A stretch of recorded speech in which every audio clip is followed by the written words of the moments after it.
네, 2부입니다. 인생은 드라마 마지막 시간. 우리 아저씨들과 함께 나의 아저씨. 눈을 감아보면 그놈의 눈을 감아보면 보이는 게 뭐가 있겠어? 아무것도 없지. 그러나 눈을 감고 잘 무슨 소리를 하는지 모르겠는데 하여튼간 손 작가님 계속 진행해 주시죠. 네, 뭐 1부에서 어떻게 들으셨는지 잘 모르겠는데 보세요. 네, 너무 좋습니다. 첫째 형 박상훈, 박호산 씨가 연기를 했는데 이 사람에게 있어서 가장 함축된 그 대사는 이거예요. 반세기를 살았는데 기억에 남는 게 없어. 만들려고 기억에 남는 기똥찬 순간. 실제 그래요. 위기의 중년 남성을 대변하죠. 22년 동안 다닌 회사에서 잘렸어요. 그런 다음에 사업을 차렸는데 실패해서 신용불량자가 됐죠. 그래서 아내랑 별거 중이고 초반부에 결혼식 장면이 나와요. 자기 딸 결혼식인데 거기서 축의금 삥땅 치다. 축의금을 삥땅 치다 걸려요. 아 진짜? 네.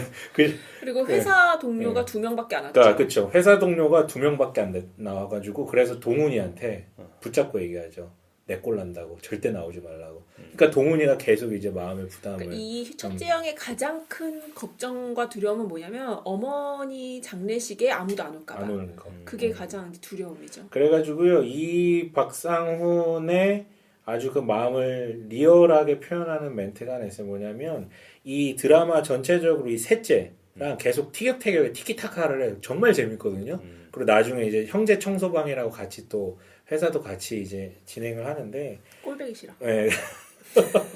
왜 꼴보기 싫어? 아니 왜? 그냥 꼴배기 싫어요. 제 아내도 똑같은 말 했어. 누구 첫째가? 그냥 그 삼형제 모여 있는 게 꼴배기 싫어요. 되게 꼴배기 싫어. 아 그래? 그리고 그런 대사 되게 많이 나. 니네 사기지. 막 이런. 그 삼형제가 술 마시고 어디서 나오고 그러면은 그 별거 하는 마누라한테 들키면 니네 솔직히 말해봐 사기지. 뭐 이러면서 되게 비아냥거리는데. 나 근데 지금 그 드라마를 안 봤는데도 난 너무 이해가 돼. 근데 여자도 그렇지 않아? 결혼을 해서 이성과 배우자와 함께 살지만 사실 동성이 너무 잘 맞잖아.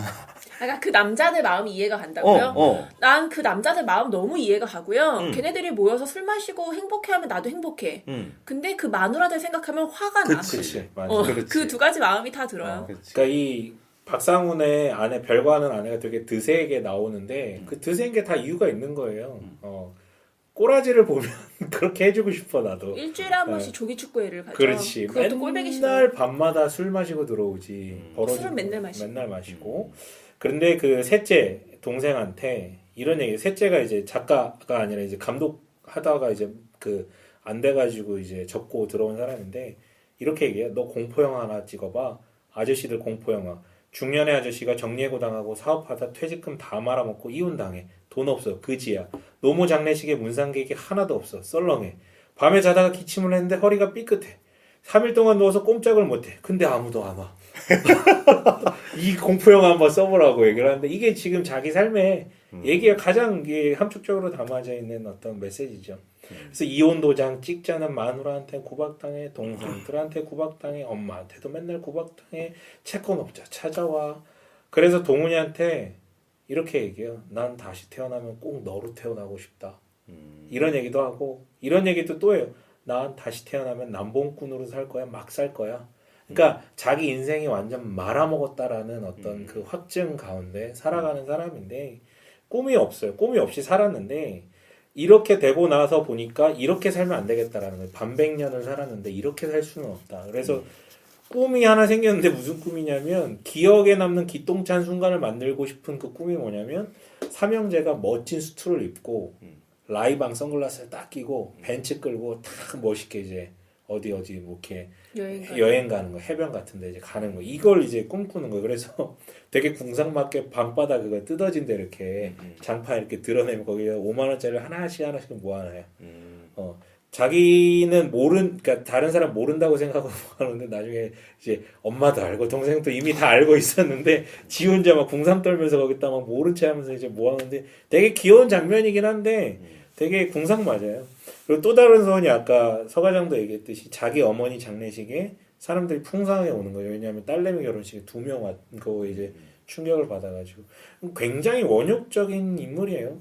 먹고 자고 싸고 놀고 그리고 막 꿀리는 대로 베풀고 이런 사람 있잖아. 뭐 있으면 막 이렇게 막 주고 이런 사람 있잖아요. 막 되게 잘 울고 막 팔랑 기어가지고 막 따라가고 후계동 친구들하고 노는 거 막 너무 좋아하고 이런 사람이에요. 네. 순진한 사람이구나. 이런 그러니까 사람 사업이 있어요. 망했다고 여자가 그렇게 한 번에 돌아서진 않아요. 그 망할 수 있지 남편이. 그리고 평생을 사랑하고 애 낳고 살았던 남자인데 근데 사업이 망했고 천진난만해. 근데 철이 없어 여전히. 철이 그치? 없어. 여자는 철이 의욕도 없어. 없고. 그러니까 예를 들면 나가서 노가다라도 좀 하면 여자 마음이 얼마나 아프고 그럼 아침 차려주고 저녁 차려주면 또 살 힘을 내고 이러잖아요.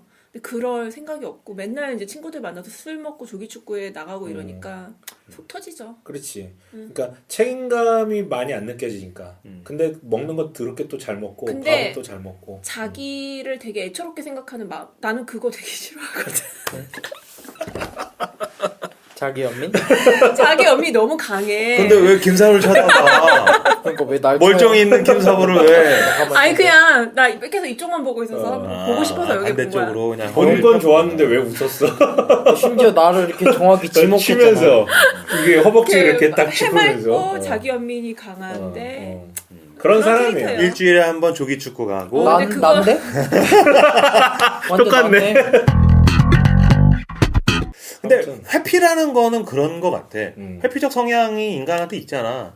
내 주변에도 보니까 빚지고 상황이 힘들면 우리들은 그런 큰 빚을 지거나 경제적인 곤궁에 처하거나 어려운 상황이 됐을 때 다 싸워서 이겨낼 거라고 막연하게 생각하는데 당했을 때는 거기에 회피하고 밀려나가는 사람들 수도 없더라고. 그리고 되게 무력해지죠. 그러니까 무력해지더라고. 굉장히 뭐 절망하는 무력해지죠. 거잖아. 그러니까 그런 내용들이 어느 정도 이제 반영은 되는데 그래도 얘는 그게 좀 하루 이틀이어야죠. 그렇지. 그래도 얘는 조금 좀 이 사람 좀 그래요. 근데 자꾸 연민이 생기는 캐릭터긴 해. 그렇게 자꾸, 그려놨죠. 그래서 그렇게, 아저씨들 미워했다고 그렇지, 이렇게 그렇지, 이야기를 그렇지, 하는 거죠. 그렇지. 제 친구 중에 비슷한 캐릭터가 있어요. 이런 사람들 되게 많아요. 아, 생각보다. 장난. 어느 날은 외제차를 끌고 와. 아, 야, 임부로 타! 막 그러고 외제차를 끌고 와서 막 뻗어요. 근데 한 2년 후에 찾아와서 거지처럼 노숙자로. 너 왜 그래? 뭐 빚이 몇 억이야? 근데 뭐 정수기 팔러 왔다고. 그래서 야, 그럼 정수기 팔면 얼마 버냐? 했더니 돈 꽤 많이 벌어. 몇백을 벌어. 야, 근데 너 그 돈이면 좀 모아서 갚아야지 왜 그래? 했더니 마 빚이 한 이 정도 되면 그 돈 다 술 먹는 거야. 막 그러면서 술 먹어. 그러니까 빚이 많은 사람들은 무력해지더라. 그러니까 그치. 빚의 크기가 이제 현실 감각을 넘어서는 거예요. 그러니까. 그 나보다 돈을 현재 제가 돈 버는 것보다 더 잘 버는데도 그 정도 돈이 생기면 빚이 산더미 같이 있으면 그냥 생각이 없다 해. 그냥 술 사는 먹고 거야. 싶다는 끼고 거야. 사는 거야. 술 먹는 거야 그러니까 그러더라고. 아무튼 재밌죠. 다시 태어나길 원하면서도 꼴랑 갖는 꿈이 고작 그 수트 입고 뭐 라이방 이런 거니까 쓰고. 뭐 라이방 이러잖아. 쓰고. 나는 나중에 아저씨 마을을 만들 거야. 라면 먹자고 하는 말은 단순히 라면 먹자는 뜻인 마을이야. 막 이렇게. 아무튼 재미는 있어요. 되게 웃겨요. 아무튼 그 나의 아저씨의 그 감초 역할. 감초 역할 큰형과 이 동생의 티키타카가 정말 재밌어요. 재밌는 말 되게 많이 쏟아내요. 자, 그리고 이제 박기훈 셋째 송세벽 씨가 연기했는데 제가 알아보니까 송세벽 씨가 처음 드라마 한 거라 그러더라고요. 영화만 하다가 처음 우리나라 최고의 변태 연기자죠. 우리나라에서 변태 연기를 세상에서 제일 잘하는 배우. 되게 다작하지 않았어요, 영화? 대부분 변태로 나왔어. 그렇죠. 이 사람의 어떤 함축된 한 가지 대사는 이거예요. 내가 막 사는 것 같아도 오늘 죽어도 쪽팔리지 않게 비장하게 살아 이거예요. 그러니까 이 사람은 영화계에 촉망받는 색별 감독이었어요. 20살에 약간 대충 찍은 독립영화가 깐느까지 간 거야. 깐느 입상한 거야. 얼마나 어깨가 이만큼 올라왔겠어요. 그래가지고 제대로 된 투자를 받아가지고 입봉이라 그러죠. 그러니까 처음 찍는 작품. 데뷔를 했는데. 데뷔를 하려고 찍으려고 하는데. 장편을 찍으려고 찍고 있었는데 말아먹어 버려요. 그래가지고 엎어져요. 20년간 영화판을 전전긍긍해요. 막 이렇게 알바하고 막노동하고 조감독으로 20년간 전전긍긍하다가 오래 공들인 시나리오를 넘겼는데 그거 안 되고 연봉 500에 조연출이나 또 하라라는 그 선배의 말에 화딱지 확 나가지고 죽방을 한 대 날리고 선배를 한 대 후드려 예, 패고 그리고 때려쳐요. 그리고 형하고 같이 형제 청소방 을 이제 시작을 한 그 청소방이 뭐냐면 빌라나 이런 어떤 아파트 같은데 입주 청소 같은 예, 거. 다마스 가지고 계단 청소 계단 월별로 청소 해주는 거. 월별로 돈 받고 하는 게 있어요. 그런 거 하는 이제 청소방을 형 친구의 사업을 물려받아가지고 다마스 끌고 다니면서 하거든요.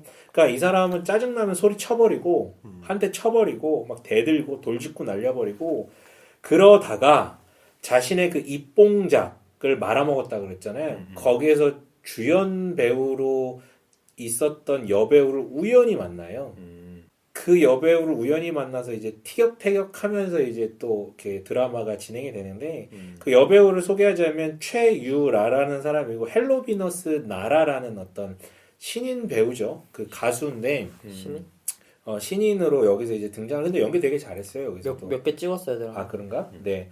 아무튼 근데 이 최유라는 정말 순수 그 자체. 속내가 숨겨지는 게 약간 백치미가 있는 것 같은 어떤 그런 사람인데 박기훈의 입봉작에 출연해서 말아먹은 장본인이잖아요. 연기를 되게 못하는 거예요. 근데 더 못하게 박기훈이 계속 갈고 왜 연기를 그따위로 하냐. 그러니까 이게 점점 이렇게 뭐라 여자에게 그럴까? 트라우마가 네, 된 거지. 트라우마가 된 거예요. 점점 움츠러드니까 더 못하고. 그러니까 트라우마가 생긴 거예요. 그래서 그 이후로 오디션을 보건 어디 출연을 하건 번번이 잘 안 되는 거예요. 그리고 생긴 버릇이 뭐냐면 만취하고 토해놓고 계단에다가. 근데 어떻게 연결되냐면 형제 청소방 하잖아요. 계단 청소하러 갔다가 이제 막 맨날 토하니까 이제 두들겨가지고 얼굴 확인하다가 이렇게 마주치게 돼서 얘기가 이제 진행이 되게 되는데 그래가지고 서로의 존재를 알고 난 이후에 이 유라가 기훈이를 찾아와가지고 해맑은 얼굴로 이렇게 난 진짜 제일 빵 터졌던 장면인데 감독님 망해줘서 정말 고마워요 라고 얘기를 해요. 왜냐면 이제 살 것 같아. 제가 틀린 게 아니라는 거잖아요. 이 사람이 문제였던 거 아니야. 내가 이 사람 만나고 나서 망가졌다. 어디서 감독님 얘기만 들으면 심장이 뛰었어요. 감독님이 정말 잘 풀렸으면 괴로워 죽었을 건데 망해줘서 고마워요. 라고 얘기를 하는 거예요. 그러니까 이것도 굉장히 순수하게 얘기를 하는데 인생에 있어서 트라우마를 줬던 사람의 어떤 그 이야기들을 그냥 입 밖으로 다 이제 꺼내놓는 거잖아요. 근데 되게 웃긴데? 그래가지고서 술 먹고서 토해놓은 거를 그 감독님이 치우고 있는 치우는 거잖아. 그거를 이제 닦아주고 치워주고 막 그러니까. 냄새나 더럽다 그런데도 왜냐면 이렇게 만나고 나서 약간 회복된 것 같았는데 다시 가서 도전을 했는데 또 울렁증이 온 거야. 이 여배우가? 여배우가. 최유라? 네, 그래가지고 또 밝아졌는 줄 알았는데 또 이제 술 먹고 막 망가져. 그래가지고 또 찾아가지고 이 얘기하는 나 밝았던 내가 너무 그리워요. 그러니까 나 원래대로 편해요. 막 이런 얘기도 해요. 그리고 나서 계속해서 찍는데 계속해서 움츠러든 거예요. 왜냐하면 그 감독이 예전에 박기훈하고 비슷해. 막 갈구는 거예요. 근데 박기훈은 알아. 저 새끼가 왜 그러는지. 자기가 똑같았거든. 자기가 감이 오는 거야. 어차피 망하니까. 그 영화를 찍다 보니까 여배우 문제가 아니라 자기 시나리오 문제였다라는 걸 감독이 깨닫게 되는 거예요. 그래서 근데 자기 시나리오가 이제 와서 구리다라는 걸 인정할 수 없으니까 그러니까? 여배우를 잡는 거죠. 근데 그쵸. 그거를 이제 본인이 그렇게 했었고 지금 그렇게 당하고 있다라는 걸 알게 되는 거예요. 그래서 괴롭히는 감독을 찾아가서 한 대 때릴 줄 알았는데 그냥 얘기를 하고 돌아와서 유라에게 이렇게 얘기를 해요. 뭐라고 얘기를 하면 위로를 해주는 거죠. 드디어 속마음을 얘기를 하는 거죠. 10년 전에 너랑 찍던 그 영화 찍으면서 알았어. 망했다. 큰일 났다. 이거는 찍어서 걸면 100% 망하고 난 제기도 못할 것 같았어. 근데 천재이고 싶었어. 천재로 남고 싶었어. 다시는 영화 못 찍고 굶어 죽어도 천재로 남고 싶어서. 그래서 네 탓하기로 한 거야. 내가 구박하면 할수록 네가 벌벌 떨면서 엉망으로 연기하는 거 보면서 나 안심했어. 더 망가져라, 더 망가져라. 그래서 이 영화 엎어지자 내가 무능한 게 아니라 제가 무능해서 그렇다. 반쯤 찍은 거 보고 제작사가 없애자고 했을 때 안심했어. 사내 새끼들도 알아봐. 찍으면 찍힐 애를. 너 희생따로 찍힌 거야. 왜 거기서 찍혀? 조지면 대들어. 바락바락 대들고 확 물어버려. 라고 조언을 해주는 거예요. 지금 연기하신 건가요? 연기가 안 돼서 죄송합니다. 갈고야겠는데? 감독한테 좀 네네. 당하셔야겠는데? 네. 근데 제가 이 유라와 이 셋째와의 관계를 좀 길게 설명한 이유가 저는 이게 보면 어떻게 보면 나의 아저씨 세계를 축소해 놓은 세계, 그러니까 드라마 속의 하나의 축소된 드라마라고 좀 생각을 해요. 왜냐하면 약자가 약자를 연민을 가지고 긍휼히 여기는 게 아니라 약자가 약자를 더 짓밟고? 갈궈서 그 상대적인 감상으로 자기 자존감을 찾으려는 이 세계를 여기에서 굉장히 적나라하게 잘 드러낸다라고 생각하고, 그러니까 일종의 희생양을 삼아가지고, 그런데 그 희생양을 삼았던 제공자와 조우를 했고, 근데 그 희생양을 삼았던 이야기를 드디어 토로를 하고 서로 치유되는. 그래서 이제 계속해서 그 토사물을 치워주는 그런 장면도 나오고, 그리고 이 가장 화려해 보이는 여배우 여인이 후계동 사람들과 친해지면서 이 공동체 안에서 이 유라라는 친구도 후줄근한 사람들과 공감하면서 아, 이 사람도 불쌍하구나, 저 사람도 불쌍하고, 누가 더 불쌍한지 배틀 내기도 막 하면서 얘기도 하거든요. 아, 다 불쌍한 사람들이구나를 보면서 이 사람도 거기 들어가서 치유되고 이런 과정들이 나와요. 그래서 저는 어떻게 보면 나의 아저씨의 가장 함축적인 이 관계가 이 두 사람을 통해서 좀 발현되는 것 아닌가 싶어가지고 좀 길게 좀 설명을 했어요. 또 다른 인물을 소개하자면 변요순, 삼형제의 엄마, 고두심. 딱 고두심이 연기한 희끄무리한 그 머리카락으로 나와가지고 연기한, 굉장히 힘들어요. 왜냐하면 이렇게 얘기를 하거든요. 나이 50도 안 된 아들 둘 집에서 삼시세끼 밥 먹일 줄 누가 알았어? 라고 이제 외치는 장면이 등장을 하는데, 노년의 고생이죠. 욕바가지 하면서도 뒷바라지 하는 거 막 도시락 챙겨다가 막 하고, 둘째한테 야, 형 이렇게 살면 안 되지 않겠냐. 그러면서 또 미안해하고, 근데 둘째 며느리한테 또 뭐라고 못하고 막 이런 어떤 장면들, 그리고 첫째 며느리랑 어떻게든 이혼 안 하게끔 막 이렇게 중간에 노력하는 모습들이 되게 애잖아요. 그 아들 셋을 키워놨는데 다 잘 나갔던 거죠. 애들 대학도 그치, 되게 그치. 잘 가고 그래서 되게 자랑스러웠는데 두 놈이 그렇게 노년에 됐죠, 그렇게 엄마 집으로 기어들어와가지고 자기 아들들한테 이 고학력 빙신들 이렇게 얘기하거든요. 얼마나 가슴 터지겠어. 근데 이것들이 밥도 또 엄청 잘 처먹어. 끼니마다 다 먹어 또. 그걸 또 도시락 싸다가 다 갖다 줘요. 그런데 이제 사건이 발단이 하나가 나오는 거예요. 뭐냐면 형제 청소방 두 형제가 계단 청소 중이었어. 첫째랑 셋째. 첫째랑 셋째가. 셋째는 없었고 첫째가 계단 청소 중이었는데 조폭 같은 젊은 진상 손님을 만난 거예요. 근데 시비가 붙어. 그러면서 그 조폭 같은 놈이 자신이 건물주라고 이 동네 빌라 절반 자기가 지었다면서 너 이딴 식으로 하지? 그러면서 이제 청소업체 바꿔버리겠다고. 잘못한 게 없어요. 사실은 실수한 건데 협박을 하니까 어떻게 무릎을 꿇어버리는 거지. 그 앞에서 사과하면서 막 빌면서. 그리고 계단을 내려와 봤는데 엄마가 도시락을 놓고 간 거예요. 그러니까 형이 이제 거야. 야, 이거를 들었을까 못 들었을까 막 이렇게 고민을 해. 그런데 그날 밤에 상훈이 막 우울하면 술 마시면 동훈한테 고백을 하는 거예요. 뭐라고 얘기를 하냐면, 그러니까 그 상황들을 설명하면서 뭐 어떻게 무릎 꿇었지. 그 사람한테 한 10분을 훈계를 듣고 내려오는데 1층 계단 끝에 도시락이 있더라고. 못 봤겠지. 못 본 거겠지. 그냥 도시락만 두고 간 거겠지. 그렇게 생각하고 집에 갔는데 노인네가 날 보고 웃어. 다 본 거야. 라고 얘기를 해요. 이 장면에서 되게 짠했거든요. 그러니까 원래는 그렇게 집에 들어오면 여기 빙신아 이렇게 그치, 해야 그치. 되는데 이렇게 들어오는데 이렇게 고두심이 네, 웃으면서 거야. 아들을 반겨주는 걸 보고 들었구나 이걸 안 거죠. 그런데 동훈이 얘기를 듣고 그 참고 참는 동훈이가 망치를 들고 찾아가요. 무슨 일 나는 줄 알았어. 찾아가서 사과하라고. 근데 그 사람이 막 뻗대는 거예요. 그러니까 뭐라고 얘기를 하냐면 나도 무릎 꿇은 적 있어. 뺨도 맞고 욕도 먹고 그 와중에도 다행이다 싶은 건 우리 가족은 아무도 모른다는 거. 그래 아무 일도 아니야. 내가 무슨 모욕을 당해도 우리 식구만 모르면 아무 일도 아니야. 근데 어떤 일이 있어도 식구가 보는 데서 그러면 안 돼. 식구가 보는 데서 그러면 그땐 죽여도 아무 이상 없어. 라고 얘기를 하는 거예요. 망치 들고. 그랬더니 그 인간이 에이씨 말 더럽게 많네. 그래서 뭐 어쩌라고. 그랬더니 우리 엄마가 봤다고. 이제부터 내가 너한테 무슨 짓을 해도 된다고 하는 거예요. 우리 엄마 봤다고. 더 한 번 더 해봐. 우리 엄마 봤다고. 비슷한데?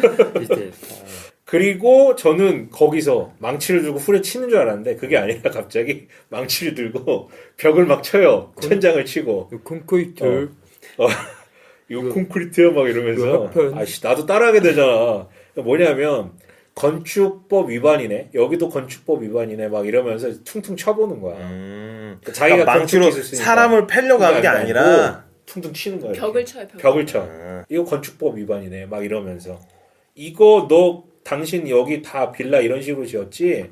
이거 당신 걸리면 장난 아닐 거 막 이러면서 협박을 하는 거죠. 결국 그래가지고 그 사람이 과일 바구니 사들고 와가지고 사과를 해요. 과일 바구니를 이성균이 샀죠. 그래서 아무튼 와서 사과를 해요. 그런데 중요한 것은 지한이가 이 모든 것을 다 듣고 다 듣고 있었던 거예요. 하들 그러면서 자기적이야.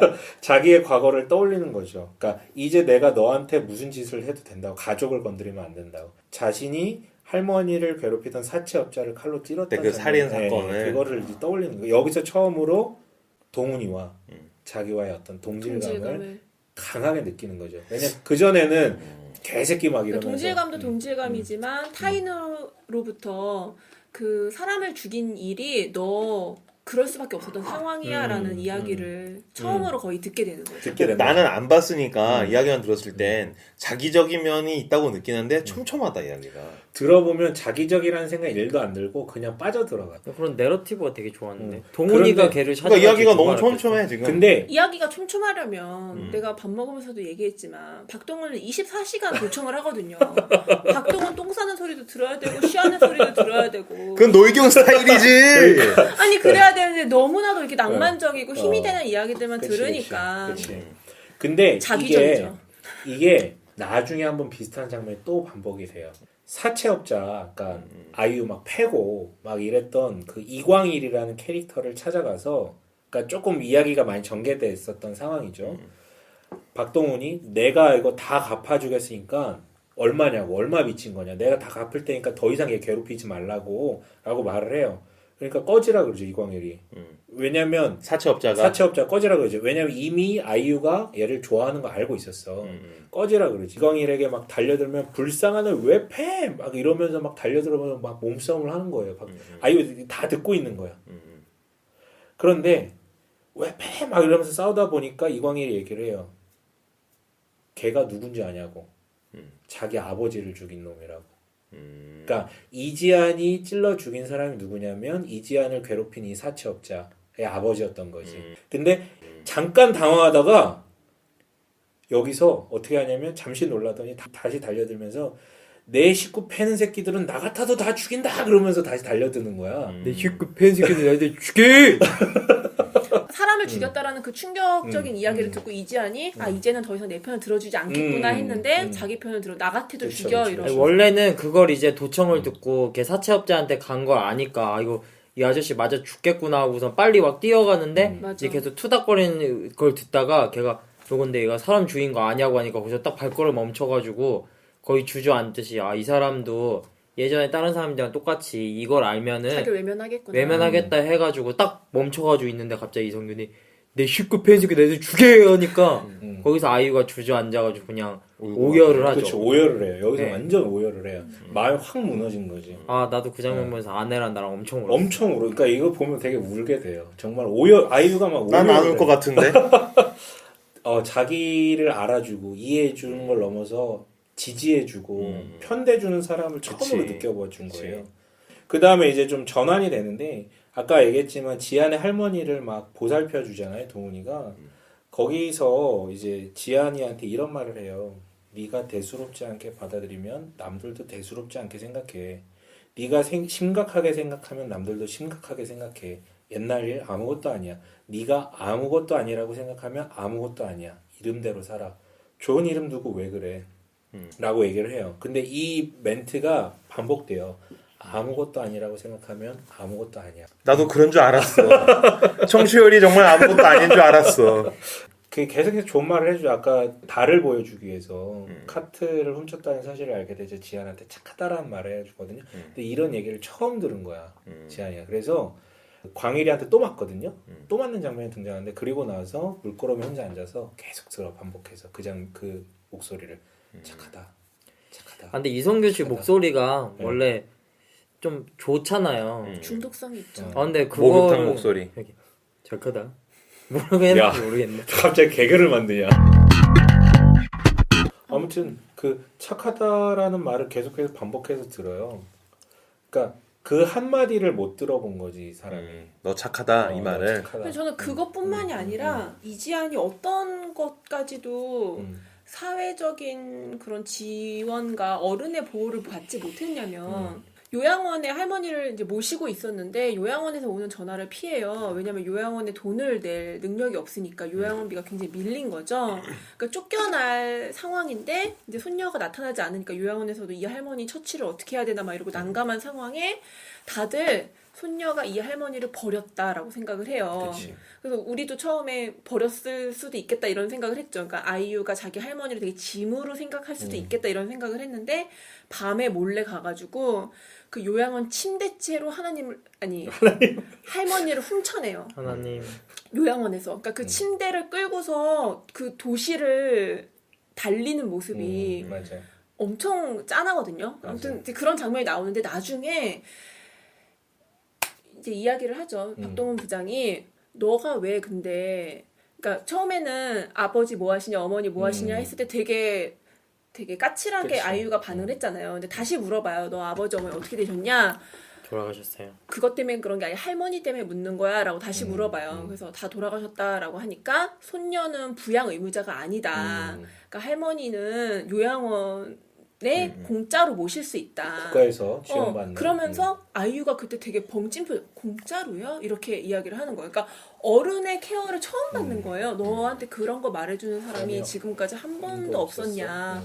그래서 얘가 정말 그런 건강보험공단 같은 데 가가지고 정말 공짜인지 그리고 자기가 그런 혜택을 받을 수 있는지를 이렇게 상담하는데 정말 그 사무직 여직원이 왜 이제 오셨냐고 지금까지 힘드셨을 텐데 왜 이제 오셨어요 이러면서 공짜라고 이 맞아요. 얘기를 하거든요. 네.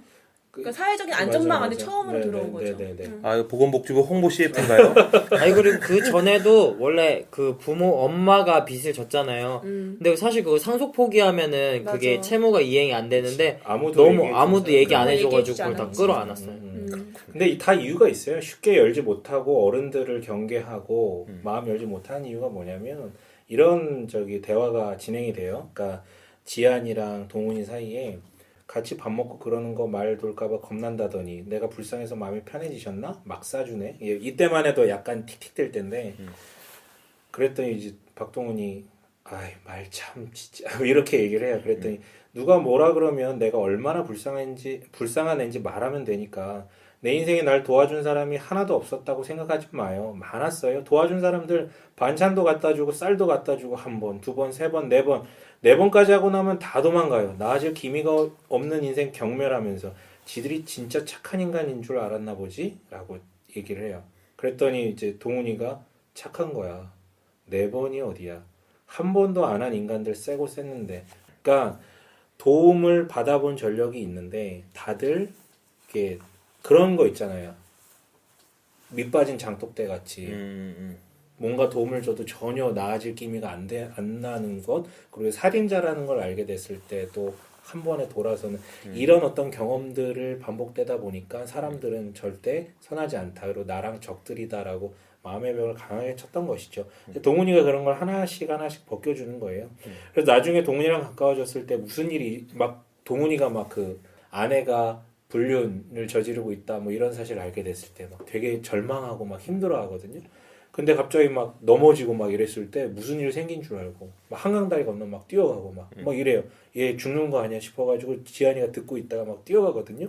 그런데 제일 감동적인 장면은 뭐였냐면 그 동훈이가 또 막 어깨가 이만큼 빠져가지고 지한이하고 가끔 같이 왔던 선술집에 와서 혹시 그만한 여자애 안 왔냐고 물어봤는데 안 왔다고 얘기하니까 발걸음을 돌리려고 그러죠. 근데 그걸 듣고 있던 지한이가 갑자기 미친 듯이 막 뛰어가요. 근데 중요한 데서 안 했어요. 뭐야? 예쁘장하게. 걔 안 왔어요?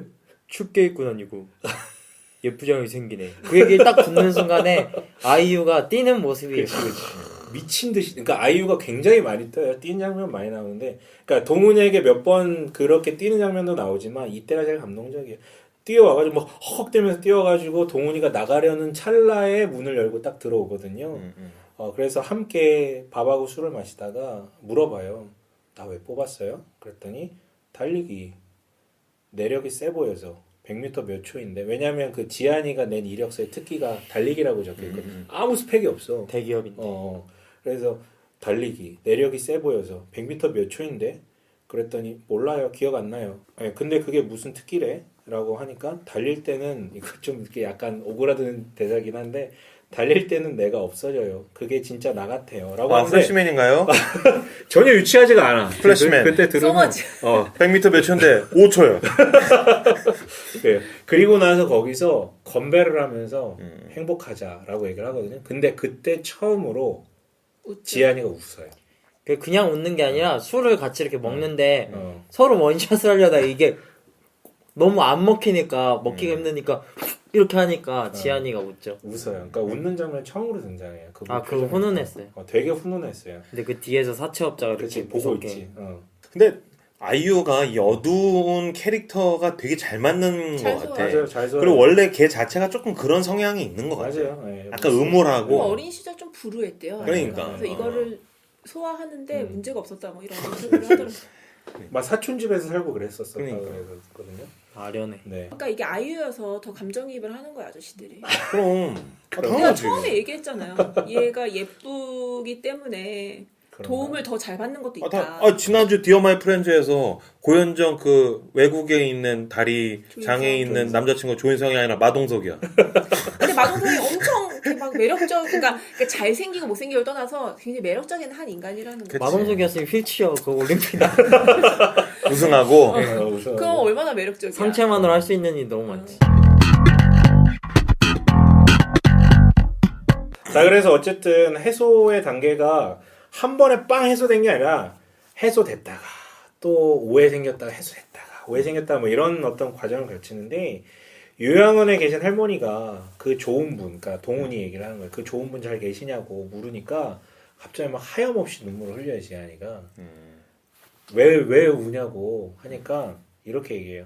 좋아서 나랑 친한 사람 중에 그런 사람이 있다는 게 좋아서라고 얘기를 해요. 그 할머니가 이야기할 때는 수화로 했겠네요. 수화로 한 거예요. 그- 아이유도 수화로 아. 이제 얘기를 지금 한 그 수화를 지금 김사부님께서 재현하고 있는데 꼴 보기 싫어가지고. 정말 꼴 보기 못 보겠어요 그쪽. 세 명 다 눈을 그쪽을 안 쳐서 서 과장님은 대놓고 네. 손으로 가리면서 외면을 하고 있고 저는 애써 못 본 척하고 저는 있는데 정면에 있는데 얘 모니터 보고 계속해 있어요. 미치겠어. 네. 그렇군요. 아 너무 싫다. 알겠습니다. 너무 싫어. 무슨 코에다가 주먹을 대고서 무슨 주먹코 같이 나 무슨 광대인 줄 알았는데 어쨌든 왜 그 톡을 내밀고 해 그거를? 아, 저 턱이 원래 좀 돌출됐어요. 그렇군요. 네. 아무튼 도청을 계속 했다 그러잖아요. 네. 근데 나중에 알아요 동훈이가. 어떻게 알게 알아? 돼요. 아 얘가 날 도청했다는 걸 네, 알아? 동훈이가 알게 돼요.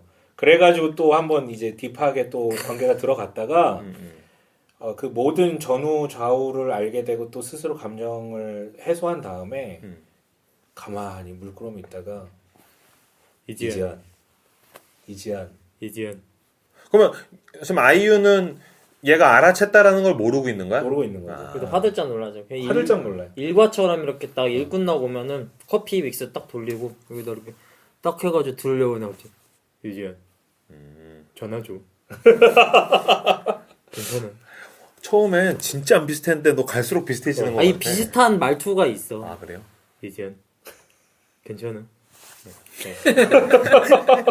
서 과장님은 계속 외면하고 계십니다. 아 동조 좀 해줘 제발. 아니야 비슷해. 네? 아주 비슷해요. 대망의 장면이 등장해요. 네. 내가 이 16화 동안 정말 눈물 정말 한 바가지 쏟았던 장면. 잘 안 울잖아요. 그러니까. 아니 저 드라마 보면 잘 울어요. 뭐냐면 동훈이가 이 모든 사실을 알았다라는 걸 듣고 또 자기랑 연관된 모든 사건을 정리하기 위해서 도망가거든요. 그때 그렇게 도망가다 차에 부딪혀요. 그래서 팔이 나가거든요. 근데 이제 도망치고 있으니까 병원도 못 가고 돈도 없고 막 이러니까 병원도 못 가고 이러다가 숨어가지고 앓고 있었는데 그걸 동훈이가 어떻게 찾아와요. 찾아와가지고 뭐라고 얘기를 하냐면 여기서도 진짜 많이 울었는데 고맙다 고마워. 거지 같은 내 인생 다 듣고도 내 편 들어줘서 고마워. 그만. 나 이제 행복해야겠다. 너 나 불쌍해해서 마음 아파하는 꼴 못 보겠고 나도 너 그 꼴 못 보겠다. 어떻게 나 같은 어른이 불쌍해서 나 그거 마음 아파서 못 살겠다. 나 안 망가져. 행복할 거야. 라고 얘기를 해요. 그랬더니 되게 지한이가 슬퍼하면서 울면서 아저씨가 정말로 행복했으면 했어요. 지한이가 한 타인을 정말 행복했으면 한다라고 고백하는 이 장면이 어떻게 보면 진정한 치유가 일어나는 장면 아닌가라는 생각을 하게 돼요. 이 드라마가 네. 궁극적으로 말하려고 하는 것도 이건 것 같아요. 그러니까 음. 그럼에도 불구하고 행복하잔데 그쵸. 이 행복이 그냥 주어진 환경 내에서 행복을 누리는 게 아니라 둘 다 행복할 수 없는 상황인데 맞아요. 의지적으로 행복하게 살고 행복한 길을 선택하자 약간 이런 것들을 이야기를 해주죠. 그래서 병원에 데려다 준 다음에 경찰서로 가서 너 자수하면 내 아내 변호사가 도와줄 거다라는 말에 그 지안이가 내가 밉지 않아요? 라고 물어봐요. 아, 나 이거 진짜 너무 좋았어 이거. 뭐라고 얘기를 하냐면 사람 알아버리면 그 사람이 무슨 짓 해도 상관없어. 내가 너 알아. 딱 그렇게 얘기를 해요. 그러니까 뭔 말이냐면, 그러니까 내가 널 안다고, 그러니까 너의 모든 걸 안다고. 그러니까 네 사람을 알아버리면은 그 사람이 무슨 짓 해도 그게 상관없다고. 감동이 안 상해. 쉽지 않네. 그랬더니 이지안이 이렇게 얘기해. 아저씨 소리 다 좋았어요. 아저씨 말, 생각, 발소리 다 사람이 뭔지 처음 본 것 같았어요. 이러면서 플래시백이 딱 등장하면서 발소리 나오고 그렇죠. 숨소리 나오고. 그걸 다 듣고 있었는데 지금까지 자기를 괴물처럼 보는 세상을 자신도 괴물로 봤던 건데 사람이 이런 거구나라는 것을 처음으로 본 것 같았다라고 이제 자전적 고백을 하는 거죠. 그러니까 결국은 이제 어른이라는 키워드가 결국 나올 수밖에 없어요. OST 제목도 어른이고 그 드라마 제목도 나의 아저씨인데 그러니까 이걸 이제 아저씨라는 그 남성 단어로 이제 치환하다 보니까 좀 논란이 되긴 했지만 어떻게 보면 박동훈이라는 사람이 어른됨의 표본이죠. 그렇죠. 표본이었죠. 그러니까 한 사람의 회심에는 한 사람의 전적인 헌신이라는 게 정말로 필요하구나라는 메시지가 되게 많이 와닿고요. 저는 이게 이제 약간 키다리 아저씨 같은 느낌. 나도 지금 그 생각을 했어요. 그 저기 캐릭터. 그게 모티브 아니에요? 그럴 수도 있죠. 근데 저는 제가 예전에 그 책 소개할 때 레미제라블 했잖아요. 장발장이 사실은 꼬제트라는 그 사람에게 보여준 전적인 헌신이 비슷하다. 훨씬 더 강렬하긴 하지만 레미제라블은 왜냐면 거긴 공동체는 나타나지 않거든요. 되게 비슷한 어떤 코드로 읽혀지더라고요. 근데 박동훈이 형제들이 그 동훈이의 아내가 바람 폈다라는 사실을 알게 된 다음에 서로 막 만나서 티격태격해요. 막 큰형은 안아줘야 된다. 동생은 이게 뭐냐 헤어져라 막 이러는데 동훈이가 막 신상탄하다가 이런 얘기를 해요. 아버지가 맨날 하던 말 아무것도 아니다. 아무것도 아니다. 그 말을 나한테 해주는 사람이 없어. 그래서 내가 나한테 아무것도 아니다. 아무것도 아니다. 라고 말한다고 얘기를 해요. 그러니까 이게 뭐냐면 자기도 어른이 필요한 사람인데 아무도 자기한테 그런 얘기를 해주지 않기 때문에 스스로 얘기를 하는데 그 얘기를 누구한테 해주냐면 지한이한테 해주는 거죠. 아무것도 아니야. 아무것도 아니야. 라고 하면서요. 그랬더니 지한이가 아무도 자기를 잘 위로하지 못할 때 지한이가 동훈이를 위로해주죠. 괜찮은 사람이라고. 엄청 좋은 사람이라고. 엄청. 뭐 이렇게 표현을 해요. 그래서 어른이란 무엇인가 우리가 그 꼰대 말고 어른 특집에서도 여러 가지 얘기를 했는데 약간 생생한 인물 캐릭터로서 등장하는 어떤 박동훈이라는 인물 누구의 눈엔 되게 비루해 보이고 특히 이제 아내한테는 되게 못된 남편처럼도 비춰지거든요. 근데 참 좋은 메시지, 어른이란 무엇인가, 어떻게 행동해야 되는지에 대해서 굉장히 어떻게 보면 교과서적으로 우리에게 좀 얘기를 해주는 것 같아요. 그래서 결말은 뭐냐면 다 보다 보면 마음이 되게 따뜻해지고 누군가에게 좋은 어른이 되고 싶은 결심이 서는데 제가 말씀드렸지만 이게 한 개인과 한 개인의 관계 속에서 끝나는 게 아니라 그 주변부 인물들을 통해서 공동체를 계속 부각시키거든요. 그러니까 박동훈이라는 한 인물이 긍휼이 물론 이제 둘 간에 어떤 서로 긍휼이 여김이 있지만 어쨌든 박동훈이 이지안을 긍휼히 여김을 넘어서서 나중에는 후계동 그 공동체 어른들이 이 그 이지안이라는 친구를 감싸주고 그 공동체 안으로 불러일으키는 어떤 그런 공동체적인 헌신으로 이거를 품어주는 저는 이게 훨씬 더 현실적이고 이게 더 이상적인 거다라고 좀 생각을 하거든요. 그래서 제가 아까 말씀드렸지만 가장 피날레 되는 장면이 뭐냐면 지안이의 할머니 장례식에 그 후계동 모든 사람들이 다 와가지고 그리고 그 상훈이가 그 자기 어머니 돌아가실 때 꿈을 그 자리에서 펼쳐요. 자기가 꿍쳐놨던 돈을 거기서 풀어요. 장례식을 아주 멋들어지게 펼쳐주고 화환 다 깔아주고 그 마을 사람들이 다 그 장례식을 전체적으로 다 집전을 해주거든요. 그래서 초반부에 보면 이지안이 어두컴컴한 곳에서 커피 믹스 타 먹으면서 남은 음식 막 혼자 막 꾸역꾸역 먹는 장면으로 시작을 하는데 나중에는 함께 어울려서 술자리 갖고 밥 먹는 장면 이렇게 나가고 처음엔 밥 사주세요 하던 이지안이 맨 마지막 장면이 뭐냐면 제가 밥 사드리고 싶어서요 뭐 이렇게 라고 이제 마무리 멘트도 짓게 되고 또 처음에는 혼자 터덕터덕 걷는 장면이 계속 등장하다가 나중에는 함께 특히 이 피날레는 그 장례식장에서 모든 사람들과 함께 걷다가 뛰는 어떤 그런 장면들이 등장하거든요. 그래서 저는 이거 준비하다 이 속담이 생각나더라고요. 아프리카 속담이 유명한 거 있잖아요. 한 아이를 키우려면 온 마을이 필요하다라는 멘트들이 생각나더라고요.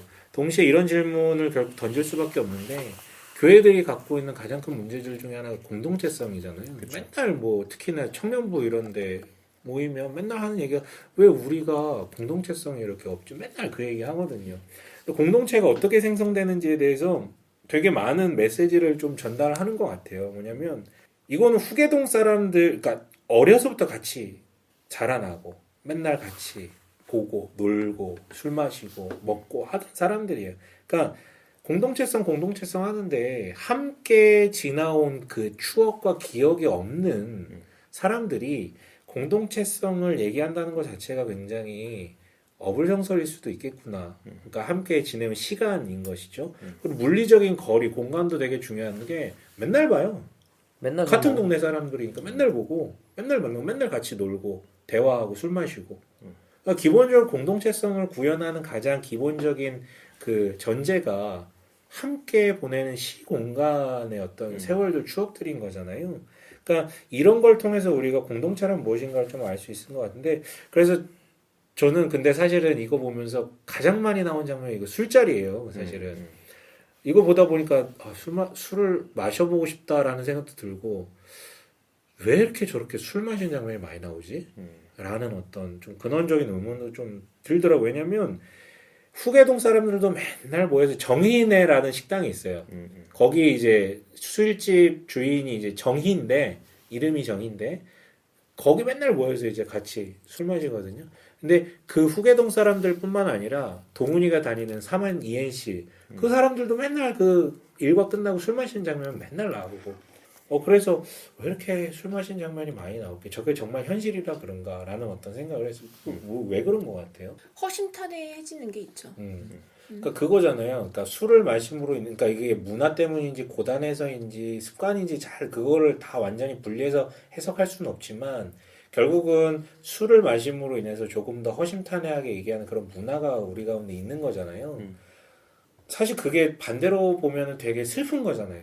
그런 알딸딸함이 없다면 어떤 속내를 명확하게 드러날 수 없는 관계들로 형성된 우리네 문화라는 것이 제가 무슨 얘기를 들었냐면 룸사롱에 가서 영업하는 사람들 얘기를 들었어요. 왜 가냐? 그러니까 단순히 여자가 좋아서 가는 거냐, 술이 좋아서 가는 거냐? 근데 그런 얘기를 하더라고요. 거기 가면 못된 짓을 할 수밖에 없는데 나도 못된 짓 하고 너도 못된 짓 하니까 다 똑같은 인간이다라는 게 거기에서 굉장히 극명하게 드러나서 정말 속 깊은 얘기들을 다 하게 된대 그 자리에서. 그 얘기를 들으니까 이해가 되더라고요. 어떤 면에서는 정신적으로는 동성 친구들끼리 목욕탕 가는 거랑 유사할 수 있겠죠. 배설을 한다든지 벌거벗는 다 벌거벗고 대화하는. 그러니까 한국인 여기서도 그렇지만 일상적인 공간은 갑옷을 착용하고 전쟁터로 가야 되는 거잖아. 근데 자기 속내를 얘기한다는 건 자기가 얼마나 약한 사람인지를 노출해야 돼. 그거랑 일상의 공간이 같이 결합돼 있는 거를 한국인들이 못 견디는 것 같아. 그쵸. 그러니까 내가 약한 인간인데 세상에서 이렇게 살아가고 있어 라는 게 인정이 안 되는 거야. 마치 여기서 아이유도 자기가 약한 인간이라는 거를 이렇게 정당한 방법으로 건강한 방법으로 노출이 안 되는 거잖아. 그거를 노출하기까지 그 어떤 사람과의 소통에 길고 지난한 과정이 있는 거잖아. 그러면서 이렇게 술을 먹는 공간은 어떤 특별한 공간, 이완되고 여기서는 내가 내 속내를 배설을 해도 되는 것. 그리고 다시 이제 집으로 돌아가서는 쓰러져 잔 다음에 무장을 한 다음에 출근을 해야 되는 거니까. 이걸 나누는 거겠죠. 그러니까 제 우스갯소리로 그런 얘기 하잖아요. 아픔은 나누면 약점이 되고 기쁨은 나누면 뭐 질투가 그치. 된다. 뭐 예. 이런. 그러니까 그게 보편화된 사회라는 어떤 생각이 드니까 술을 마시는 것 자체에 대해서 지금 뭐라고 얘기를 하는 게 아니라 그렇게 해야만 해소가 될 수밖에 없는 우리의 전반적인 이런 문화가 굉장히 아프게 다가왔어요, 사실은. 근데 반대로 얘기하면 공동체를 얘기할 때 그리스도인이라는 타이틀을 달고 공동체로 모였을 때 과연 술을 마시지 않고도 소위 말해서 우리가 성령에 취해서 정말 자신들의 감정을 솔직하게 고백하고 얘기하고 하는 문화가 우리에게 있는가? 과연 신앙이라는 게 교회 안에 공동체라는 게 그런 술자리에서 이야기되는 그런 편안함과 마음을 여는 그 문화를 넘어서고 있는가라는 어떤 근원적인 질문을 던지게 되더라고요. 근데 그건 정말 힘든 게 쉽지 않죠. 근데 술이 문제가 아니라 음. 술 마시는 사람들은 맨날 만난다라는 게 더 중요한 것 같아요. 그렇죠. 그치. 그렇죠. 근데 뭐 교회 다니는 사람들이 머릿속으로 이상적인 공동체를 그려놓고 서로의 약점을 이야기하고 서로 이런 맞아. 이야기를 해야 된다. 근데 그만큼 만나자 일주일에 그렇죠. 한번 봐는 악역들이 나오는데 아까 이제 그 이지한을 쥐업했던 이광일 이라는 캐릭터가 나오는데 사탄. 장기용이라는 신인 배우가 연기를 했는데 이런 멘트를 쳐요. 우리 집 그만 오라고 막 이런 식으로 이지한이 막 뭐라고 하니까 또 말해봐. 네가 싫어하는 거 그것만 할게. 라고 이제 얘기를 해요. 그러니까 그 정도로 되게 잔인할 정도로 괴롭히는데 사실 이유가 있어요. 그러니까 지한 괴롭히는 맛에 사는 사채업자예요. 지한이 돈 갚는 걸 싫어해. 계속 괴롭혀야 되는데 얘가 돈 갚는 걸 싫어하는 거야. 그런데 무슨 장면이 나오냐면 나중에 이광일이 이지한이 녹음했던 파일이 담겨있는 컴퓨터를 탈취하거든요. 근데 거기에 있는 녹음 파일을 다 듣게 돼 얘도. 무슨 멘트를 듣냐면 지한이가 했던 말인데요. 걔 착했던 애예요. 걔네 아버지가 나 때리면 말리다가 대신 맞고 걘 날 좋아했던 기억 때문에 괴롭고 난 걔가 착했던 기억 때문에 괴롭고 라는 말을 해요. 그러니까 이걸 듣는 거야. 그러니까 실제 그랬던 거예요. 얘가 원래는 사채업자 아들이었고 자기 아버지가 그 지한이네 집에 찾아가서 때리고 하는 걸 볼 때 자기가 나서서 막 돌려주고 구해주고 대신 맞고 막 이런 어떤 경우 심지어 막 지한이 업고 막 데려다주고 뭐 이런 장면들이 회상씬이 있거든요. 그렇게 착했던 애인데 지한이가 이제 아버지를 죽였다라는 그 분노감 속에서 열받아가지고 그 화풀이를 얘한테 하는 거죠. 근데 그 아버지가 광일이한테도 좋은 아버지는 아니었잖아요. 좋은 아버지는 아니었어요. 근데 그 아버지를 죽였다는 이유로 분노를 하잖아요. 일단 좀 이해가 안 가면서도 동시에 얘도 이지한이랑 별다를 바 없는 애인 거예요. 그러니까 좋은 어른이 하나도 없었던 거지. 없었던 거예요. 되게 충격받잖아요. 그러니까 이지한이 처음으로 웃었다는 그 술집 장면. 맞아요. 그것도 쫓아가서 이지한이 그렇게 웃는 모습, 차라리 이지한이 바람을 피고 유부남을 꼬시는 거였으면 얘가 마음이 편했을 것 같은데 자기는 한 번도 경험해보지 못한 사회의 안전망 안으로 들어가서 그 어른 앞에서 되게 정상적인 웃음을 이렇게 짓는 걸 보고 굉장한 충격을 받거든요. 맞아요. 그리고 이 도청을 들으면서도 그 옆에서 친구가 그래요. 둘이 연애해? 그러니까 아니야. 썸 타? 아니야. 뭐야 얄딱구리한 거야? 아니야. 그런 게 아니야. 이렇게. 그러니까 두 사람의 관계를 아주 인간적인 거야. 그러니까 이게 뭐 자기가 한 번도 경험해보지 경험해본 적이 못한 없어요. 인간과 인간의 인간스러움을 처음으로 그 도청을 통해서 경험한 거죠. 그 얘도 되게 불쌍한 캐릭터. 거죠. 그리고 결과적으로 맨 마지막에 그 도청 파일을 넘겨요. 그래서 결국은 사건 해결의 실마리를 제공해서 굉장히 멋있게 마지막에 사망하는. 퀵으로 40만 원이나 주고 보내줬는데. 40이나 줬나? 40만 맞아요. 원. 돈막 뿌리긴 똑바로 했는데 보내면 죽여버릴 그 거야. 돈을 다 셌어 또? 그리고 박동원이 그런 얘기 하잖아요. 그 도청 듣는데 그래도 어른이 필요했던 거지. 아 그렇게 얘기했나? 기억이 안 나네. 좋은 어른이 있었다면은 그렇게 안 됐을 거지. 하면서 또 바른 말 하던데. 그래서 아무튼 그리고 또 다른 악역으로 나왔던 게 이제 악역까지는 아니지만 박동원의 아내 강윤희 바람핀 불륜. 악역이라고 하지 마. 악역이지. 지옥에 가버려. 바람 펴서? 뭐라고 얘기하냐면 당신 보면 짠하다가도 우라통 터져. 밖에 나가서 좀 봐. 딴 남자들 당신 나이에 어떻게 하고 사나 좀 보라고 라고 얘기를 하는데 이게 그냥 일방적으로 뭐라 그럴까 닥달하는 게 아니라 다 이유가 있어요. 결혼한 이후에 사법고시 합격해서 변호사가 되잖아요. 아들은 조기 유학 보내고. 그런데 남편에게 아무리 다그쳐도 욕심을 내지 않고 자기 가족한테만 너무 잘하는 거야. 그러니까 형제들, 어머니, 그리고 후계동 사람들 맨날 어울려서 조기 축구 가고 이런 게 너무 꼴보기 싫은 거지. 그래서 결국 자기 인생을 살기로 했는데 사실 그 전에도 몇 번 얘기를 해. 우리 이사 가자고. 근데 동훈이가 계속 커팅하거든요. 그래가지고 결국 자기를 짝사랑하던 대학 동기 그 대표 도준영 대표랑 불륜을 저지르려고 초반에는 동훈과 이혼을 하려고 이제 결심한 장면이 나와요. 그래서 이런 말을 하죠. 난 당신이 첫 번째였어. 근데 당신은 내가 두 번째이긴 해. 그런데 당신은 한 번도 전적으로 내 편이었었던 적이 없어. 난 이 동네가 싫어. 당신 주위에 바글바글 있는 사람들 다 싫어. 너무 억울한 게 사람들은 모른다는 거. 당신이 당신 옆에 있는 사람 얼마나 외롭게 하는지 모른다는 거. 이렇게 이제 얘기를 해요. 그러니까 실제로 되게 외로웠던 장면들이 되게 많이 등장하거든요.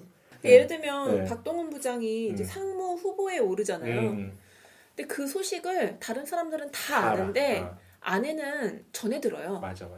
상무 후보에 올라갔다라는 얼마나 거. 뻑치겠어. 그러니까 짜증내죠. 나는 언제까지 부모님한테 너의 소식을 들어야 되냐. 근데 그거는 그냥 전에 상황이 없이 그랬다면 당연히 저건 나쁜 짓인데 바람 폈다는 걸 아니까 아니 얘기하기 연장선상에 싫겠지. 있었던 거예요. 계속 박동훈은 그런 남자였던 거예요. 이지한한테. 예전부터 계속 그런 좋은 거 남편이 같아요. 아닌 거. 그것도 그렇고 상무가 됐을 때 소식을 전할 때도 가족한테 먼저 알리고요. 그 다음만 이제 그치, 아내한테 그치. 알리고 뭐 이런. 나쁜 남편이네. 좋은 키가 남편 아니에요. 이러면 안 되지. 그러니까 어쨌든 순위를 계속 따지거든요. 그럼. 1순위가 아니었다라는 거 계속. 이러면 안 되죠. 하나님 다음은 만하님이죠. 악의 축이라고 불릴 수 있는 도준영 대표. 근데 이 사람도 사연이 있어요. 그러니까 뭐냐 아니, 사연이라기보다는 이유가 노희경 있는 작가 거죠. 사람인데. 그러니까 지난주에 왜 깠는지 난 이해할 수가 없어. 대표 이사인데 그 공작을 하잖아요. 계속해서 동훈이를 그러니까 대학 때도 자기가 짝사랑하던 여자를 이제 쟁취해 갖고 이런 게 이제 그리고 자기 회장이 그 이제 신구 씨가 동훈을 눈여겨 보니까 잘라내려고 하거든요. 여자도 뺏으려고 하고. 근데 이제 사연 설명이 잠깐 나오는데 어느 기업 회장 딸과 이혼했다라고 등장을 하는데 약간 소문인 것 같아요. 뭐냐면 계속 가진 척 허세 떠는 그러니까 욕망만 그 출세 욕망 굉장히 큰데 사람들은 다 박동훈을 좋아해. 회장도 그 여자도 이지한도 회사 사람들도. 그러니까 이게 너무 못 견디겠는 거야. 그래서 어쨌든 그런 어떤 그 흐름 속에 마지막에 경찰서에 가서 조사를 3자 대면을 하는데 막 그 경찰한테 지한이가 협박했고 지 혼자 이렇게 도청한 거다라고 막 해요. 그러면서 이렇게 얘기를 해요. 너 좋아하잖아 박동훈 막 이러면서 약 올리거든요. 왜냐면 좋아해서 그렇게 했다라고 엮어서 넘기려고. 그랬더니 지한이 이렇게 얘기하죠. 근데요. 좋아하지 하면서 왜 비웃어요? 자기가 사람 좋아할 때 되게 치사한가 보지? 사람이 사람 좋아하는 게 뭔지는 아나? 라고 이제 받아치거든요. 그러니까 이게 어떻게 보면 이 도준영이라는 사람의 캐릭터를 극명하게 드러내는 거죠. 사랑이라는 걸 뭔지 모르는 어떤 그런 비운의 캐릭터로 어쨌든 등장해요. 결론은 뭐냐면 여기서 저는 결론으로 잡을 수 있는 멘트 이거 같아요. 너 나 왜 좋아하는지 알아? 내가 불쌍해서 그래. 네가 불쌍하니까 너처럼 불쌍한 나 끌어안고 우는 거야. 그랬더니 아저씨는 나한테 왜 잘해줬는데요? 똑같은 거 아닌가? 우리 둘 다 자기가 불쌍해요 라고 얘기를 해요. 지한이가. 그러니까 뭐냐면 전체를 보니까 모든 사람들에게는 그럴 만한 이유가 있다라는 것을 계속 부각시키는데 그런데 우리는 다 그걸 모르는 거잖아요. 이 사람의 인생의 여정에 어떤 애환이 있는지. 그러니까 결국은 저한테는 결론이 이렇게 나더라고요. 그냥 고작 서로를 불쌍히 여기는 게 최선이다라는 어떤 그런 결론으로 저에게는 좀 남더라고요. 근데 제가 절대 이해되지 않는 한 인간이 있었어요. 나는 이 사람이 가장 나쁜 놈이라고 생각을 해. 누구야? 그 동훈의 베스트 프렌드인 겸덕 스님. 나쁜 새끼죠. 제일 나쁜 새끼라고 저는 생각을 해요. 왜? 왜냐하면 후계동 출신이고 총막 막는 엘리트가 공부 제일 잘했어. 되게 잘 나갔어. 사람들의 기대를 한 몸에 왔던 사람인데 그게 너무 싫은 거야. 막 그런 어떤 압박감들, 사람들의 기대를 충족해야 되는 부모의 기대를. 그래가지고 갑자기 연락을 다 끊고 출가를 해버린 거예요. 근데 이 출가한 겸덕과 결혼까지 얘기가 됐던 굉장히 사랑하는 여자가 있었는데 그게 바로 아까 그 식당집 주인 정희예요. 그러니까 이 정의는 겸덕이 자기를 갑자기 연락도 두절해버리고 사라진 다음에 완전히 사람이 페인이 되거든요. 그리고 그 사람이 승려가 된 걸 알면서도 언젠간 돌아오겠지 하면서 20년 동안 굉장히 가슴 아파하면서 살아요. 그러니까 이 모든 캐릭터들은 다 벌을 받든 아니면 해소가 되든 하는데 유일하게 해소되지 않는 관계가 이 둘의 관계였거든요. 겸덕이 동훈이 막 마음 아파가지고 오면은 좋은 얘기 되게 많이 해. 선문답들 막 하면서 이 모든 드라마 유일한 가해자와 피해자의 관계로 이제 남게 되는 것이죠. 이렇게 스님이 악역이에요. 물론, 그러니까 각본이 목사님이 아니 이게 스님이어서가 아니라 그 구도 속에서는 제 생각에는 가장 악인으로 좀 느껴졌어요. 그러니까 여기서 지금 어른스러움이라는 것은 남의 상처를 못 본 척하지 않고 지나가지 않는 거, 그쵸. 지나가지 않는 거. 그렇죠. 함께 둥글면서 모른 척하지 않는 것이 어른스러움이라고 나와요. 그런데 이 사람이 그 정의가 찾아가가지고 그쵸. 왜 풀떼기도 사랑하고 저 뭐 벌레도 지렁이도 사랑하면서 왜 나만 사랑해주지 않냐고.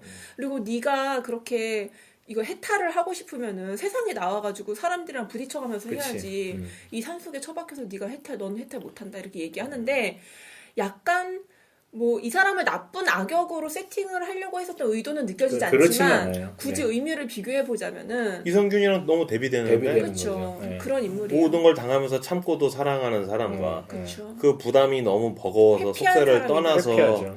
어떤 원론적인 답만 이야기하는 사람. 그러니까 회피한 것 자체가 문제가 아니라 정희라는 사람이 있기 때문에 문제가 되는 거예요. 한 사람에게 극악의 고통을 안겨놓고 그쵸. 자기는 이제 회피해 있는 어떤 이런 모습들이 참. 근데 나는 그렇게 생각하거든. 모든 류의 회피는 누군가한테는 반드시 고통이 상처를 되는 주죠. 거야. 그러니까 그걸 자기가 지기 싫어서 회피하는 거잖아. 그렇죠. 그렇죠. 마무리 짓기 전에 근데 이 드라마가 그래도 또 울림을 주는 게 뭐냐면 여전히 끝나지 않는 삶의 비애를 마지막에 그려줘요. 상무도 되고 모든 갈등도 해소되었고 아내는 물론 다 관계가 온전히 회복되지 않았지만 아이한테 보내거든요. 근데 혼자 집안에서 궁상맞겠다 막 오열하는 장면이 등장해. 애들 막 이성균이. 그러니까 그게 뭐냐면 다 해소된 듯 보여도 그런 어떤 상처들이 완벽하게 해소되는 건 없이 다 어떤 마음의 짐으로 안고. 왜냐면 그래서 이 장면을 보면서 어떤 장면이 오버랩 되냐면 그 자주 가던 선술집 사장님이 있어요. 그리고 박동훈이 그 아내 불륜 사실을 알고 물어봐요. 왜냐면 그 사장님도 이혼한 전력이 있거든요. 아내가 바람 펴가지고. 그랬더니 사장님 뭐라고 얘기하냐면 돌아온 아내가 더 미워. 애쓰는 게 더 미워. 뭘 해도 미워. 3년 버티고 이혼하느냐 10년 버티고 이혼하느냐야. 겪지 않고 모른다는 말 그게 무슨 말인지 집사람 바람나고 알았어. 세상에 널린 게 바람남 남녀 얘기였는데 그게 딱 내 얘기가 되니까 이 어떻게 설명이 안 돼. 가만히 있으면 그 생각밖에 안 나. 집사람이랑 그놈이랑. 이 얘기를 해주는 장면 중간에 등장하는데 마지막에 오열하는 장면하고 저는 좀 오버랩이 되더라고요. 마음의 상처라든 기억은 완전 사라지지 않는 거죠. 난 근데 그거 너무 궁금해서 내가 아까 낮에 설 과장님한테 마지막 회 보고 물어봤거든요. 왜 운 거냐고. 근데 그게 너무 뭐 그게 강하겠지만은 그게 약간 지한이에 대한 그런 그리움도 여지도 좀 남겨놓은 것 같아가지고.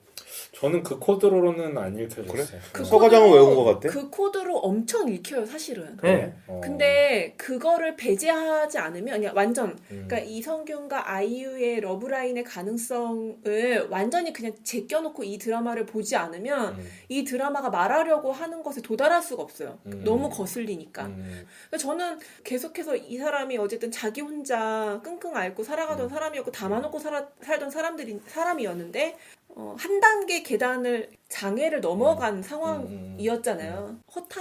허탈해지고 허무함 때문에 울었다라고도 생각하고 그 막내 그 삼형제 중에서 막내가 영화판 사람이니까 영화 비유를 한 2번 정도 해요.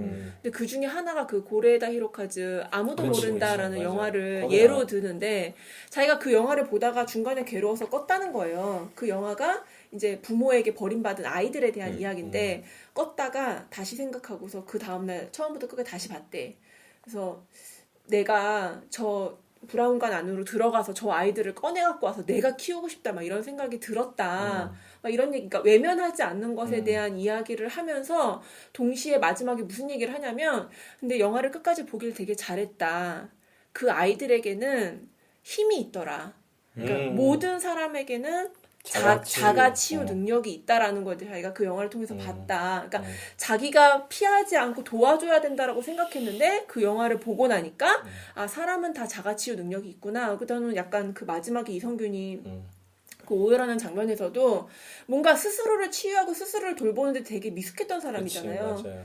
근데 뭔가 이렇게 자기를 그동안 잘 헤쳐나온 약간 자기에 대한 울음? 약간 이런 식으로 받아들여져. 그렇게 받아들일 수도 있겠죠. 네. 그리고 아마 제 방송 의천 도는 길 들어서 그렇게 울었을 수도 있어요. 내 남편에게 그런 여자애가 있다라는 게 아내 입장에서 얼마나 거슬려요. 그쵸. 둘이 소울메이트거든요. 거의 다 아이유인데. 그니까 그거 자체만으로도 감정이입이 돼야지. 남자들은 왜 자기 자신을 이성균에게만 감정이입을 하고 저 얘기했잖아요. 나 이지한. 그렇다고 김사부처럼 나를 아이유에다 이입할 수는 없잖아요. 아이유에다 하는 것도 이상하고. 다 이상한데 내가 하는 거. 네, 아무튼 근데 씁쓸하죠. 디어 마이 라이프와 디어 마이 프렌즈. 프렌즈랑 굳이 세상에 그런 사람 그런 동네 솔직히 상상하기 쉽지 않잖아요. 박동호 같은 사람, 후계동 같은 사람들. 근데 왜 지난주에 나는 서 과장이 디어 마이 프렌즈 얘기할 때 왜 나는 손잡그가 그런 이의를 제기했는지 대충 알 것 같아. 약간 판타지가 섞여 있으니까. 그러니까. 이게. 그치. 그런 면에서 어쨌든 무게감이라든지 질감 같은 게 조금 다르기는 하네요. 네. 잘 들었습니다. 마무리 한마디씩 하시고 마치면 될 것 같습니다. 저도 나의 아저씨 너무 재밌게 봤고 저는 좀 다른 면에서 많이 위로를 받았는데 저는 후계동 그 사람들이 너무 좋았거든요. 그 동훈이가 이렇게 맞고 들어가니까 어떤 새끼야! 뭐 이러면서 다 전화해가지고 조기축구의 사람들 우르르 몰려오고. 난 진짜 꼴보기 싫었어 근데. 물론 꼴배기 싫은데 사실 그럴 때 저도 이제 뭐